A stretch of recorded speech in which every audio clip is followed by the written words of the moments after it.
Bonjour, je suis Pierre Jacquet et bienvenue dans Pulsar, le podcast de culture scientifique.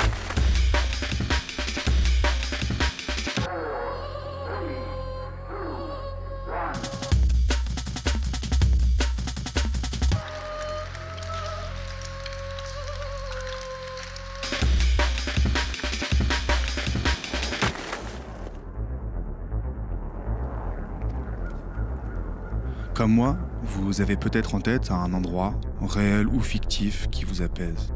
Un lieu en pleine nature, une montagne, une forêt, un océan ou une rivière. Vous avez peut-être également un animal que vous appréciez observer ou côtoyer, une odeur que vous aimez sentir, un aliment que vous appréciez particulièrement manger. Et vous avez certainement une ou plusieurs personnes, des êtres humains comme vous et moi, auxquels vous tenez ou avez tenu. Le point commun entre tous ces éléments ? Eh bien, ils font tous partie de ce que l'on appelle la biodiversité. En 2019, l'IPBES, qui est l'équivalent du GIEC mais pour la biodiversité, a publié un rapport sur l'évaluation mondiale de la biodiversité. Il fait la synthèse de plus de 15 000 publications scientifiques et il a impliqué plus de 50 experts, auteurs et contributeurs. Ce rapport est sans appel, la biodiversité apporte clairement des contributions vitales pour rendre possible la vie sur Terre. Mais cette biodiversité est aujourd'hui en grand danger sur l'ensemble de la planète, principalement à cause des activités humaines. Qu'est-ce que la biodiversité ? Pourquoi est-elle en danger et quelles en sont les conséquences ? Comment mieux la préserver ? Nous recevons aujourd'hui François Pompanon, enseignant-chercheur à l'Université Grenoble-Alpes au laboratoire d'écologie alpine. Il est spécialiste des mécanismes à l'origine de la biodiversité et de son évolution. Biodiversité en danger, comment mieux la protéger, un podcast produit et réalisé par l'Observatoire des sciences de l'univers de Grenoble. Bonjour François. Bonjour Pierre. Alors aujourd'hui on va parler de biodiversité. C'est un terme que l'on emploie ou que l'on entend régulièrement, mais est-ce que tu peux nous définir ce qu'est la biodiversité ? Oui, donc la biodiversité, en fait, il y a 3 niveaux pour la définir. Le niveau le plus visible, c'est l'ensemble des espèces vivantes sur la planète, donc les plantes, les insectes, les animaux, dont nous faisons partie, nous aussi, les êtres humains, au même titre que les fourmis ou les poires. Le deuxième niveau, c'est la diversité génétique au sein des espèces. Par exemple, la couleur des yeux chez l'homme, ou des variétés ou des races domestiques, des races de chiens, des variétés de tomates ou de pommes de terre. Et le troisième niveau de biodiversité, c'est celui de la diversité de ce qu'on appelle les écosystèmes. C'est quoi un écosystème ? C'est un milieu dans lequel les conditions sont stables et dans lequel il va y avoir un assemblage d'espèces qui va se développer. Ces espèces, ce sont des producteurs primaires, par exemple des plantes, qui vont fabriquer de la matière organique à partir d'éléments minéraux et de l'énergie du soleil, ce qu'on appelle la photosynthèse. Il y a ensuite des consommateurs primaires, comme des herbivores, et des consommateurs secondaires, comme des carnivores, etc., etc. Et selon les caractéristiques de l'environnement, c'est-à-dire le climat, l'altitude, est-ce qu'on est en milieu terrestre ou en milieu aquatique, on va avoir des assemblages d'espèces différents. Ça peut être des milieux extrêmes, comme des grands fonds océaniques, sous de fortes pressions avec absence de lumière, ou des milieux qui nous sont plus familiers, comme une forêt, par exemple. Donc, pour résumer, la biodiversité, c'est l'ensemble des écosystèmes que tu viens de décrire, l'ensemble des espèces présentes, donc les végétaux, les animaux, les virus, etc. C'est aussi la diversité génétique au sein de chaque espèce, et c'est également l'ensemble des interactions qui existent entre ces 3 niveaux. Donc quand on entend ça, on se dit que c'est assez vaste et que finalement tout ce qui est vivant et naturel sur Terre fait partie de la biodiversité. Donc je vais prendre la question à l'envers, qu'est-ce qui ne fait pas partie de la biodiversité ? Par définition, il n'y a pas de biodiversité là où il n'y a pas de vie. Quand on regarde bien, on se rend compte que de la vie, il y en a presque partout sur la planète. On peut prendre les villes, c'est un exemple assez simple. On pense qu'il n'y a pas de biodiversité dans les villes. C'est vrai que ça peut être un peu moins riche, mais il y a de nombreuses communautés d'espèces qui interagissent quand même. Il suffit de voir les plantes qui peuvent coloniser très facilement les trottoirs ou le pied de nos bâtiments. Il y a eu des forages qui ont été faits il y a quelques années à plus de 2 km sous le plancher océanique, à des endroits qu'on pensait complètement stériles jusqu'à présent. Et on a trouvé des microbes qui vivaient dans des couches de sédiments qui avaient plus de 20 millions d'années. D'accord. Et donc si on va au-delà de la définition, est-ce que la biodiversité, c'est aussi un équilibre qui fait que notre planète, elle est habitable ? Oui, comme je l'ai dit tout à l'heure, dans un écosystème, il y a des espèces qui forment une communauté et ces espèces, elles ne vivent pas de façon indépendante les unes des autres. Ce sont de véritables réseaux d'interaction qui vont façonner les propriétés des écosystèmes et qui sont à l'origine de leur évolution, de leur stabilité ou de leur capacité à faire face à des perturbations pour revenir à des points d'équilibre. Les humains aussi qui vivent au sein des écosystèmes interviennent dans ces réseaux d'interaction. Et donc on n'est pas complètement indépendant de ce fonctionnement, on en dépend même totalement. Et on tire aussi des bénéfices du fonctionnement de ces écosystèmes. C'est ce qu'on appelle les services écosystémiques. On peut citer quelques exemples de services. Il y a la pollinisation, par exemple. On sait que les 3/4 des productions de culture dépendent de la pollinisation, pas uniquement des abeilles, mais aussi d'organismes sauvages. La purification de l'eau, la production d'oxygène aussi dépend complètement des organismes vivant sur Terre. Donc tous ces services sont indispensables au maintien de la vie sur Terre. Sans la biodiversité et sans ces services, l'espèce humaine s'éteindrait et la planète ne serait pas habitable. Et pourtant, selon le rapport de l'IPBES, donc je le rappelle qui est l'équivalent du GIEC mais pour la biodiversité, l'état des lieux sur la biodiversité est, je cite, dramatique et qui s'aggrave. Qu'est-ce qui se passe ? Alors effectivement, cette synthèse de plusieurs années de recherche et de plus de 15 000 publications, comme tu l'as dit tout à l'heure, montre qu'on a actuellement une perte massive de biodiversité qui fait qu'on va même jusqu'à parler de 6e extinction en masse. En fait, il y a déjà eu, depuis l'apparition de la vie sur la Terre, au cours des 500 derniers millions d'années, 5 autres crises majeures au cours desquelles on a pu perdre jusqu'à 90% des espèces présentes à un moment donné.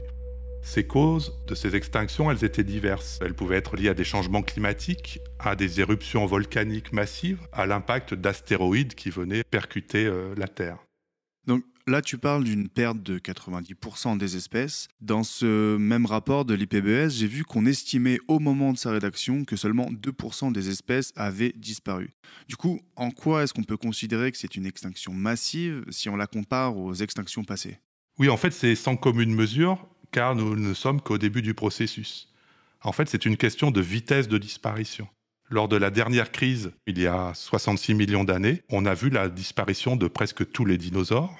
75% des espèces s'étaient éteintes, mais sur une période de 2 à 3 millions d'années. Et là, les 2% dont tu parles, ils ont été perdus lors des 500 dernières années. C'est donc un rythme tout à fait différent, avec un taux de disparition actuel qui est 100 à 1000 fois supérieur à toutes les autres extinctions en masse. C'est un problème qui est aussi important que celui du changement climatique. D'accord, mais comment est-ce qu'on en est arrivé là ? Est-ce que ce déclin est dû à des causes naturelles ou est-ce que les activités humaines jouent ou ont joué un rôle ? Alors, au cours des extinctions précédentes, clairement, c'est des phénomènes naturels. J'ai parlé de volcanisme, d'astéroïdes. La différence, là, c'est qu'on est clairement sur des causes qui sont liées aux activités humaines, comme pour le changement climatique, d'ailleurs. Les 2 principales causes qu'on identifie sont la surexploitation des ressources naturelles. L'espèce humaine exploite ses ressources à une vitesse qui est beaucoup plus rapide que le rythme de régénération. On sait qu'il faudrait à peu près 1,6 planète pour qu'on continue à vivre sur notre mode actuel. Un exemple bien connu, c'est la surpêche. Il n'y a pas assez de temps pour que les poissons puissent se régénérer au niveau de leur population. La deuxième cause, c'est la destruction des milieux naturels qui sont liés à l'urbanisation ou à l'extension de surfaces agricoles intensives. Donc là, tu as parlé des 2 causes principales du déclin de la biodiversité. Est-ce qu'il y en a d'autres ? Alors les autres causes, il y en a 3. Il y a la pollution des eaux, des sols et de l'air. On parle souvent de la pollution de l'eau par les plastiques. Exemple bien connu des mortalités chez les oiseaux ou les reptiles marins qui ingèrent des sacs plastiques. Mais on a aussi les microplastiques qui sont moins visibles mais tout autant nocifs pour les organismes. La 4e cause, c'est l'introduction d'espèces exotiques envahissantes qui sont une menace pour les espèces locales. On peut avoir en tête l'exemple du frelon asiatique, qui est à la fois un danger pour l'homme, de par son comportement assez agressif, mais qui est aussi un prédateur d'autres insectes, et notamment des abeilles. Tous les apiculteurs en sont conscients. Et puis, une cause également importante, c'est le changement climatique, qui contribue à modifier les conditions de vie des espèces et qui a également un impact sur cette perte de biodiversité. Donc tous ces éléments, bien sûr, ils ne sont pas indépendants les uns des autres, ils peuvent se combiner. Si je prends l'exemple des récifs coralliens, qui ont fortement régressé dans certaines régions du globe, c'est à la fois à cause de la surexploitation, de la pêche intensive qui modifie les écosystèmes, des pollutions marines et du changement climatique. Ok, là tu as beaucoup parlé de disparition des espèces, mais est-ce que ces changements ont aussi d'autres conséquences sur la biodiversité? Les conséquences de ces changements, ils touchent pas seulement les espèces en tant que telles, mais aussi tous les autres niveaux de biodiversité. On a vu que ces espèces, elles interagissent en réseau, et les espèces qui disparaissent ou dont les populations diminuent fortement vont impacter le fonctionnement des écosystèmes et la capacité de fait de l'ensemble de l'écosystème à faire face à des perturbations. Et ces altérations, elles se font à grande échelle. On estime que 2 tiers des zones terrestres et la moitié des zones maritimes sont polluées, par exemple. Et si on se place du point de vue de l'humain, dans des zones de culture intensive, on a des sols qui s'appauvrissent rapidement, qui peuvent perdre du potentiel agronomique. Ça veut dire qu'on va avoir des zones moins fertiles. On sait aussi que des zones tropicales, comme la forêt amazonienne, continuent de disparaître au profit de cultures et de plantations. D'accord. Et pour revenir sur la disparition des espèces, je vais prendre un exemple. Si on décidait, et ce n'est absolument pas souhaitable, c'est fictif, mais enfin, si on décidait de tuer toutes les girafes ou si on décidait de couper tous les arbres d'une même espèce, les sapins par exemple, quelles seraient les conséquences concrètes dans notre vie de tous les jours? Effectivement, si on prend chaque espèce une par une et qu'on dit si elle disparaît, qu'est-ce qui se passe, on a l'impression qu'en fait, ça n'a pas beaucoup d'impact. Mais poser la question de cette façon ne prend pas en compte ce que je disais tout à l'heure, c'est-à-dire cette notion d'interaction entre espèces. Une espèce, elle est en fait importante par le rôle qu'elle joue dans l'écosystème. Elle fait partie du réseau, et si la fonction qu'elle a dans le réseau est aussi assurée par d'autres espèces, la disparition, elle a finalement peu d'impact. On va donc avoir ce qu'on appelle une redondance fonctionnelle entre les espèces. Et c'est ça qui va conférer en fait une certaine stabilité à l'écosystème. Par contre, si ces espèces, elles disparaissent les unes après les autres, eh bien, il arrive un moment où la fonction, elle n'est plus assurée.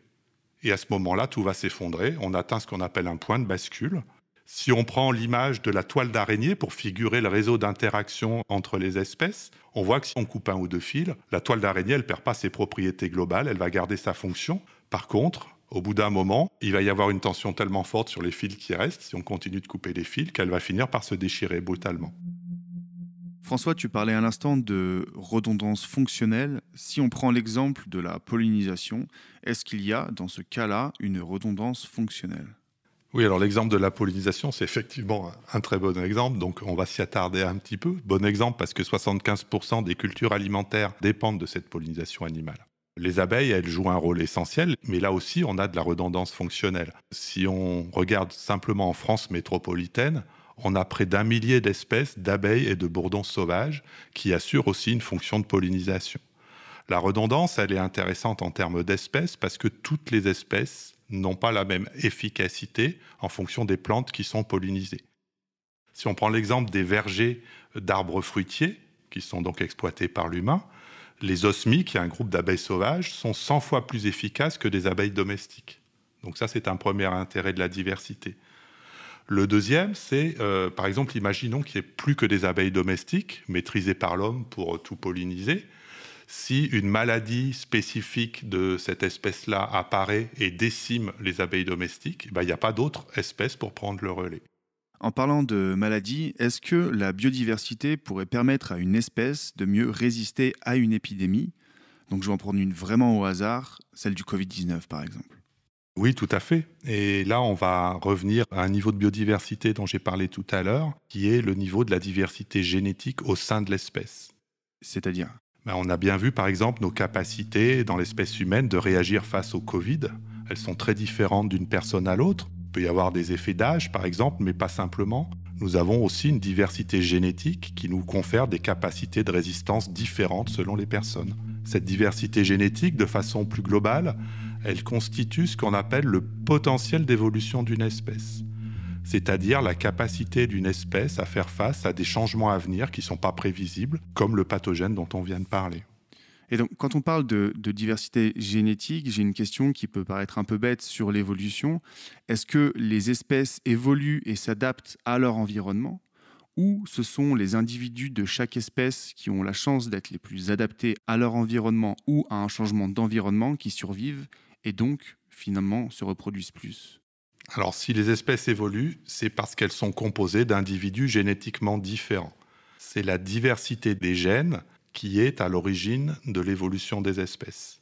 les différentes formes d'un même gène, ce qu'on appelle les allèles, qui font qu'un gène va coder une couleur différente, la couleur des yeux par exemple chez l'homme, eh bien ces différents allèles peuvent induire des changements qui sont bénéfiques, négatifs ou qui sont neutres dans un environnement donné. La sélection naturelle, ce qu'elle fait, c'est qu'elle va augmenter la fréquence des allèles qui sont les mieux adaptés à l'environnement.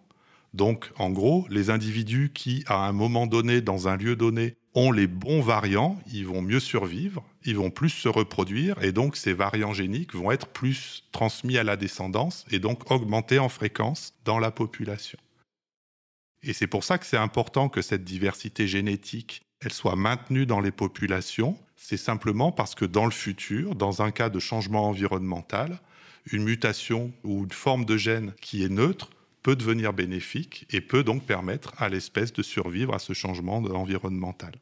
Ok, donc si je reformule un tout petit peu, préserver la diversité génétique au sein des espèces, c'est important, car les particularités génétiques qui peuvent paraître neutres ou non bénéfiques à un moment donné peuvent devenir bénéfiques, voire même essentielles à la survie d'une espèce lorsque l'environnement va changer.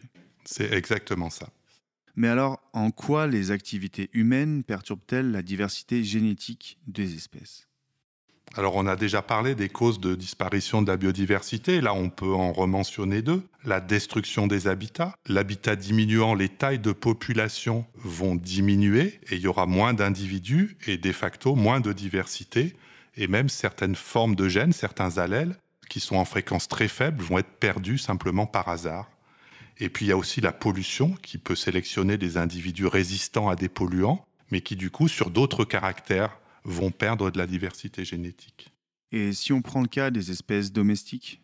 Alors pour les espèces domestiques, il y a aussi des problèmes, puisque par exemple, en voulant sélectionner certaines races pour des questions de productivité, par exemple de la production de viande ou de lait chez des bovins, on va laisser de côté éventuellement d'autres caractères, comme de la résistance à des maladies ou de l'adaptation à des conditions climatiques particulières, sécheresse, température, et du coup on va perdre sur ces critères-là.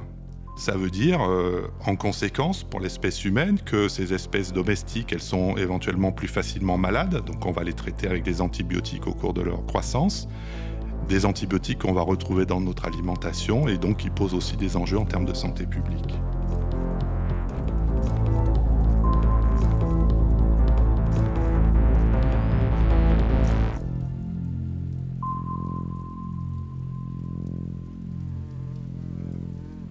Alors François, la question à $1 million, quels sont nos leviers pour tenter de préserver la biodiversité ? Ça, c'est une très vaste question. De façon globale, ce que je dirais, c'est qu'il faut déjà penser l'humain et les activités humaines comme faisant partie de la nature et donc d'un réseau d'interaction perpétuelle avec les autres organismes. Alors, on peut donner quelques pistes, il y en a beaucoup. La première chose, c'est déjà que les écologues puissent interagir avec des personnes d'autres disciplines, par exemple les juristes, pour mettre en place des lois qui prennent en compte les scénarios d'évolution de la biodiversité, comme on commence à le voir aussi pour les scénarios de changement climatique, par exemple. Un autre levier pour préserver la biodiversité, c'est de mettre en œuvre ce qu'on appelle les solutions fondées sur la nature. Là, il s'agit de protéger ou de restaurer des écosystèmes pour répondre à des problématiques comme la gestion d'aléas environnementaux. Si on prend l'exemple des risques littoraux, qui sont liés aux tempêtes ou aux variations du niveau de la mer, on va restaurer des écosystèmes dunaires et lagunaires plutôt que de construire des digues dont on a vu la faible efficacité sur le long terme. Avec ce type de solution, la préservation de la biodiversité n'est pas seulement une fin en soi, mais devient un véritable outil de gestion du territoire. Et c'est en ça aussi qu'on voit qu'il y a de forts enjeux en termes de politique publique avec ces questions de gestion de la biodiversité. Et donc finalement, le bulletin qu'on met dans l'urne en tant que citoyen, il peut aussi avoir un impact à ce niveau-là. D'un point de vue plus personnel, on a souvent l'impression que la préservation de la biodiversité, elle se joue plutôt dans des contrées lointaines, en Amazonie par exemple, alors que finalement, comme tu l'as dit tout à l'heure, la biodiversité qui est près de chez nous rend déjà des services qui sont essentiels. Du coup, qu'est-ce qu'on peut faire si on veut s'investir dans la préservation de la biodiversité localement ? Alors ce que je disais tout à l'heure, il faut penser l'humain comme faisant partie intégrante de la nature. Et donc ça implique qu'il faut qu'on réfléchisse à nos pratiques de consommation et en pensant à l'impact que chacun de nos gestes peut avoir sur la biodiversité et sur le climat aussi, bien sûr. Pour préserver la biodiversité, le premier point, c'est de la connaître. On protège bien que ce qu'on connaît bien. Et donc cette connaissance sur les espèces qui nous entourent, leur distribution dans le temps ou dans l'espace, elle découle évidemment du travail des scientifiques, mais pas uniquement. Chacun d'entre nous peut aussi participer à la description des espèces présentes sur notre territoire et aussi apprendre les rôles qu'elles peuvent avoir. C'est dans ce cadre-là qu'avec mon collègue Stéphane Beck, on a développé un observatoire participatif de la biodiversité qui s'appelle OBIGA et qui donc couvre l'ensemble du territoire de la métropole de Grenoble et auquel chacun peut participer pour contribuer à la description des espèces présentes dans notre région. Pour ceux que ça intéresse, toutes les infos concernant cet observatoire citoyen de la biodiversité sont disponibles sur le site web www.obiga.osug.fr. De manière plus générale, François, est-ce que tu peux nous décrire en quoi consiste ton métier de chercheur ? Pour ce qui me concerne précisément, moi, je travaille sur la diversité génétique, donc au sein des espèces et entre espèces proches, pour comprendre les mécanismes qui se mettent en place lors d'un processus de domestication et pour comprendre comment les espèces domestiques s'adaptent à leur environnement. Donc moi, je travaille sur des petits ruminants, des chèvres et des moutons, et puis leurs apparentés sauvages, les mouflons et les bouquetins. Et le travail concret, il se fait en plusieurs étapes. La première étape, c'est d'aller sur le terrain pour récolter des échantillons. Donc là, si on veut caractériser des races adaptées à des environnements très spécifiques, il faut se rendre dans ces environnements, en haute altitude, dans les déserts par exemple. Et puis à partir de là, on va séquencer le génome des organismes qu'on a échantillonnés. Et donc ensuite, le travail, c'est un travail de bioinformaticien pour comparer les génomes et identifier les gènes qui ont été impliqués dans les processus de domestication ou des processus d'adaptation, comme l'adaptation à la sécheresse. Et qu'est-ce qui, toi, personnellement, t'anime dans tes recherches ? Alors, j'ai toujours été très curieux de la diversité du monde vivant. Donc, je pense que c'est ça qui m'a orienté vers le fait d'aller vers une formation en génétique des populations pour essayer de comprendre l'évolution du vivant. Après, un deuxième point qui m'anime aussi, c'est le fait de pouvoir produire des applications en lien avec des questions sociétales. Et là, c'est ce que je peux développer, notamment sur des aspects de conservation de races adaptées à des environnements locaux, beaucoup de races traditionnelles qui sont actuellement en train de disparaître et sur lesquelles beaucoup d'économies locales de nombreuses populations humaines reposent à travers la planète. Donc c'est aussi avec cette volonté de développer les interactions entre scientifiques et citoyens qu'on a développé l'observatoire OBIGA dont on vient de parler il y a quelques minutes. Merci François. Merci Pierre. C'est la fin de cet épisode de Pulsar, le podcast de culture scientifique de l'Observatoire des sciences de l'univers de Grenoble. Pour ne pas rater nos actualités et nos prochains épisodes, mais aussi pour nous faire part de vos retours, vous pouvez nous suivre sur nos réseaux sociaux Facebook, Twitter, LinkedIn ou encore YouTube. Et vous pouvez également vous abonner à nos comptes sur les différentes plateformes de streaming.